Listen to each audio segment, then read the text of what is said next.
I'm sure many people have heard of D.B. Cooper, if not directly, probably indirectly. If this is your first time hearing of him though, D.B. Cooper was a man who became infamous after successfully becoming the only ever case of unsolved air piracy, after successfully hijacking a plane and making off with considerable ransom. His case is very well known, but the dead ends still baffle law enforcement to this very day. So, who was D.B. Cooper?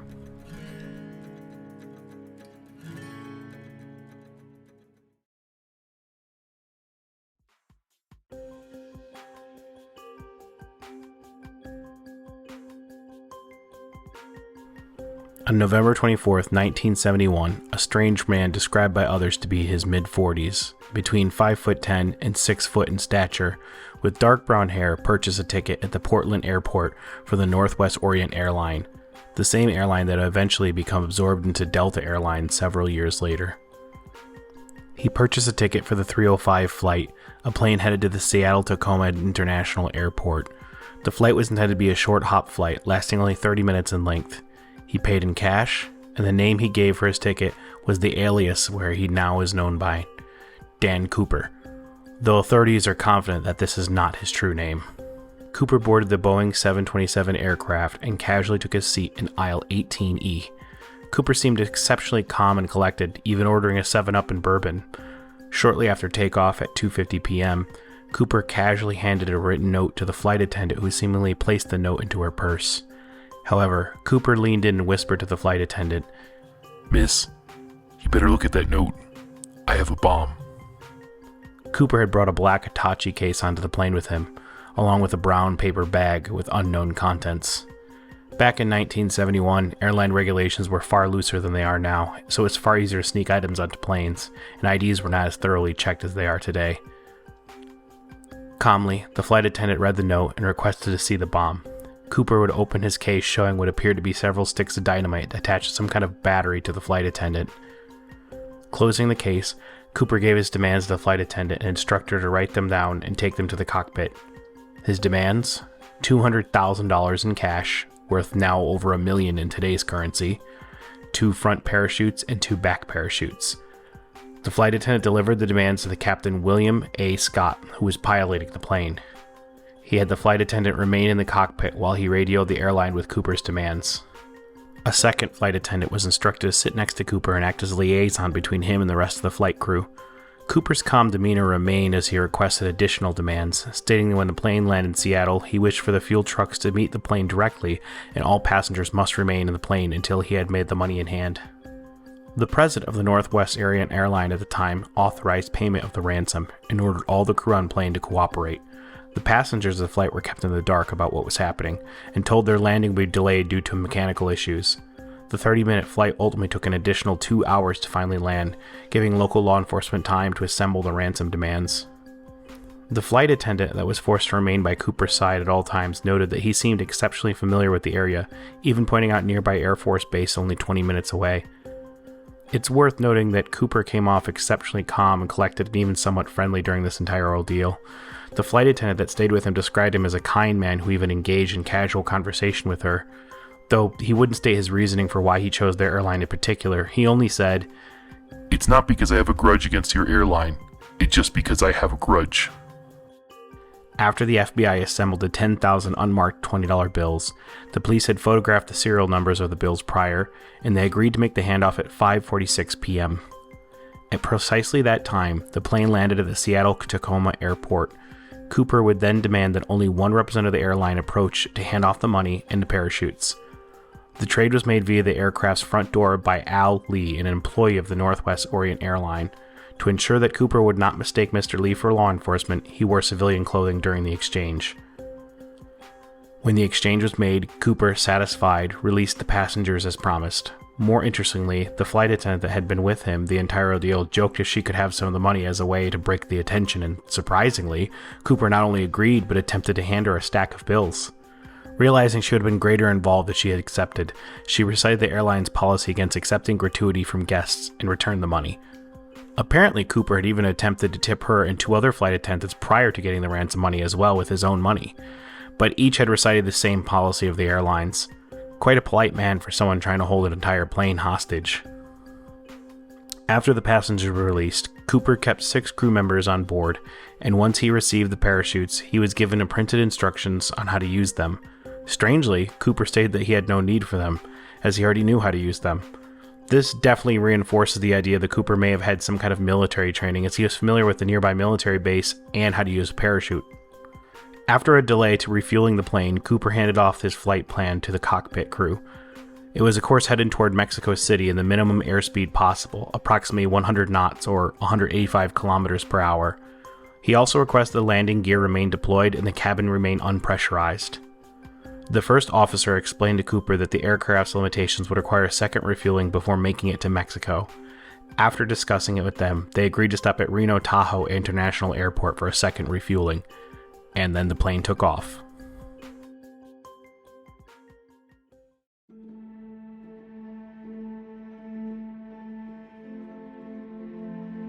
By 7:40 p.m., the plane was back in the air. 3 jets, a Lockheed T-33, and 2 F-106 fighter jets formed a formation around the aircraft, but they did so to stay out of the view of Cooper so he wouldn't see them while they were following him. It was an attempt at stopping him from escaping with the money. After takeoff, Cooper instructed the crew to lower the staircase in the back of the plane. The crew feared being sucked out of the aircraft, but Cooper insisted. Finding the crew uncooperative, Cooper then opted to open the staircase himself and told them he would take the bomb with him. He ordered the flight crew to leave him and not return. At 8 p.m., the warning light in the cockpit flashed, telling the captain that the stairs had been deployed, meaning that Cooper had commenced with his plan. The captain used the intercom on board to ask Cooper if he needed assistance, and Cooper replied with the last word that anyone would ever hear him say: No. At 8:13 p.m., the aircraft's tail section suddenly pitched forward, forcing the pilots to attempt to regain control. Using the intercom, they tried to tell Cooper that they needed to close the staircase to safely land the flight, but they received no response. Cooper had already escaped the aircraft. At 11:02 p.m., the plane landed in the Reno Tahoe International Airport with law enforcement waiting for them. The captain searched the cabin and confirmed that Cooper was no longer on board.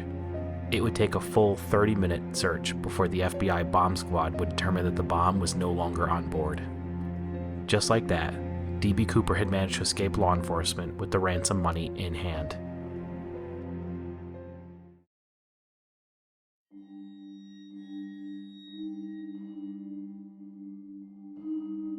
Quite a bit of evidence was left behind by Cooper.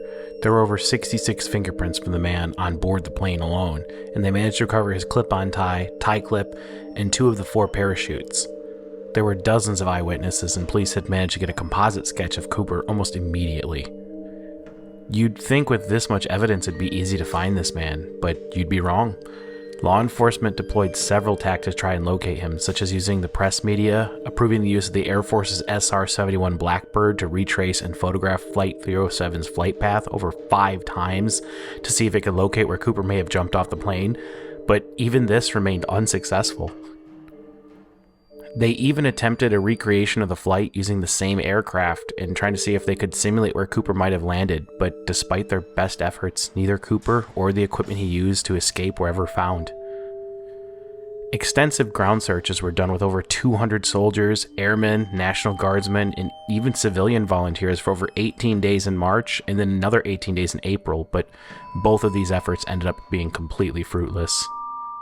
I could probably do an entire video on just the search efforts of what it took to try and find this man, but needless to say, none of these efforts produced Cooper or any significant evidence that could actually even lead to his capture anyway. Realizing that Cooper was not going to be found by searching or conventional means, they turned to their next best chance of success, trying to find the ransom money. Naturally, Cooper wanted the money for personal gain, so it'd mean eventually he would try to spend it. Given that Cooper seemed to be a cautious man, though, he would likely try to move the money around through means which no one else would notice. The FBI contacted casinos, racetracks, and any other business that dealt with large cash transactions, and gave them a list of the serial numbers from the bills that were used in the ransom. To encourage their cooperation, Northwest Orient Airlines offered 15% of the recovered money as a reward. Later, the Attorney General at the time, John N. Mitchell, released the serial numbers to the general public, which, if Cooper was paying attention at the time, likely was telling him that they were no closer to finding him if they had become so desperate to do such a thing. Funny enough, This plan backfired as two men actually made counterfeit bills with the serial numbers to steal over $30,000 from a Newsweek reporter named Carl Fleming, who agreed to pay $30,000 in exchange to interview a man who claimed to be Cooper. By 1973, the FBI was becoming very desperate, and the Oregon Journal posted a $1,000 offer to anyone who could turn in even a single bill from the ransom. Other newspapers followed suit with similar offers, and by Thanksgiving of 1974, not a single bill was found, though many counterfeits and fakes have been submitted. Looking back at evidence that was actually found, it's quite interesting to see how much data they actually had on Cooper. The clip-on tie I mentioned earlier was located in C18E, right where Cooper had been sitting, and had a gold tie clip attached to it, which had been left behind, which seems somewhat intentional for some reason. The tie in question came from J.C. Penney and had been discontinued in 1968. The tie was re-examined in 2007 for DNA, and a partial DNA profile was created, but law enforcement is unsure if this is even a match for Cooper. Hair samples were also found and preserved on microscope slides for future use, but strangely in 2002 the samples were somehow lost, which that's definitely something I would want to know more about because it seems odd to lose such a vital piece of evidence from such a big case. What's even stranger is Cooper had smoked cigarettes in the plane, and while the butts of those cigarettes were recovered, in 1998 when the FBI requested the cigarette butts from the Las Vegas field office, they had actually been destroyed. Talk about bizarre. Several vital pieces of evidence that could have been used to identify this man were mysteriously lost or mysteriously destroyed while in police custody. D.B. Cooper either had people on the inside or he was just absolutely impossibly lucky. The only recovered evidence from outside the aircraft was discovered on February 10, 1980, when an 8-year-old Brian Ingram was vacationing with his family on the Columbian River, about 9 miles south of Vancouver, Washington. The young boy was trying to make a campfire when he discovered 3 packets of ransom money totaling about $5,800. The bills had been badly damaged but were still bound together by their rubber bands. FBI examinations determined that this was indeed the money given to Cooper. However, it provides no answers as to what had happened. If anything, it only opted to giving more questions. Why did the money appear here? It looked almost as if Cooper had just purposely left it. The FBI officially suspended investigations into Cooper in 2016, realizing the chances of catching him were slim to none. Cooper had actually successfully gotten away with air piracy, making him the first and only to ever achieve such a thing.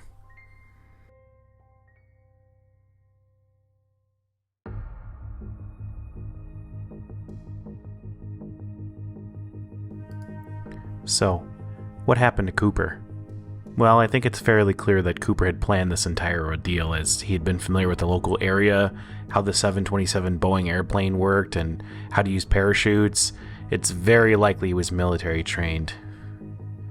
Cooper chose a seat in the last row of the rear cabin so he could observe and respond to any action in front of him, and to ensure that he could not be attacked or if anyone could come up from behind him.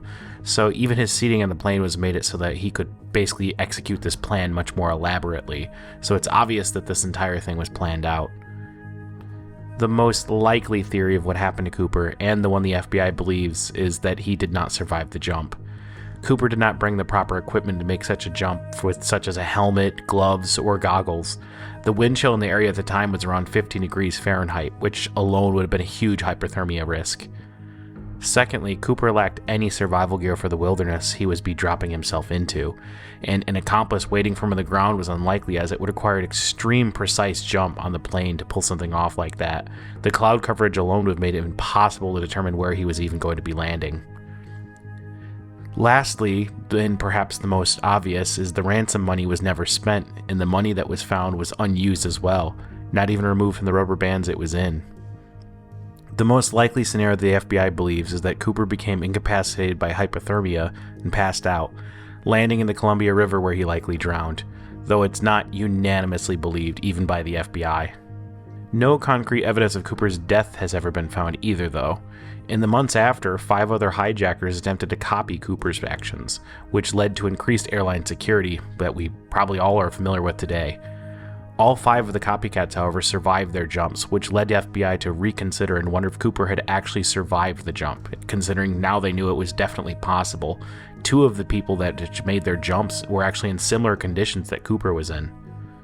Several others attempted to copy Cooper, but they were all unsuccessful for one reason or another. There is quite a long list of FBI suspects, said to be over 1,000 people, many of which were thought to be looking for fame or deathbed confessors wanted to be remembered for something. There's quite a few notable suspects that were all eliminated for one reason or another, and while I might make a separate video getting onto them, for the sake of brevity, let's just say there have been no conclusive identification of Cooper to this very day. The effects of Cooper's actions had led to an increase in airline security, which I had mentioned before, and modifications made in aircrafts to prevent future hijackings of the same nature, including the invention of the famous Cooper vane. It's an automatic device that prevents the aft air stairs from deploying during flight. They also introduced peepholes in the cockpits of the plane so that the cockpit crew can observe passengers without having to open the cockpit doors.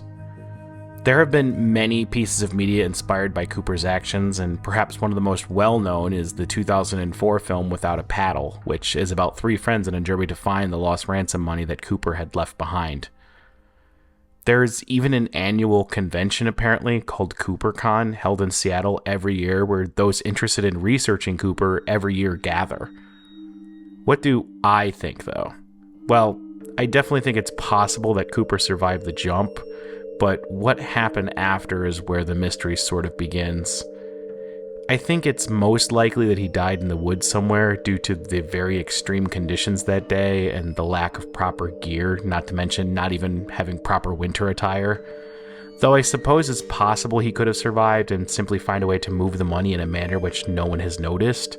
Perhaps he'd have to go to another country to exchange the money. That's a possibility, I suppose, but who really knows? I doubt we'll ever really get an answer to what happened to D.B. Cooper, but perhaps that's exactly what he wanted. If he is still alive and out there, I'm sure he's getting the last laugh, knowing that this entire case remains a big mystery to this very day and that he got away with it. We'll never know the truth, and I think we just have to find a way to be okay with that. Thank you so much for watching. If you enjoyed this video, be sure to leave a like and subscribe. It really helps the channel grow. Share this video with those who you think would enjoy it, and be sure to hit the notification bell to be alerted when I make new videos. You can also check out my other videos if you really like this one. You can check me out on social media and my Patreon. The links are in the description for. My Patreon is still very new. At the current moment, it's only one tier. It's $3, and it lets you see my videos a day early. You don't have to support, but it's greatly appreciated. I'd love to hear your thoughts in the comments section as well. I try to read every comment that's made, and I would love to hear your guys' theories on what you think about D.B. Cooper. Anyway, this has been CeeLo Wisp, reminding you that sometimes curiosity of the unknown can wisp us away.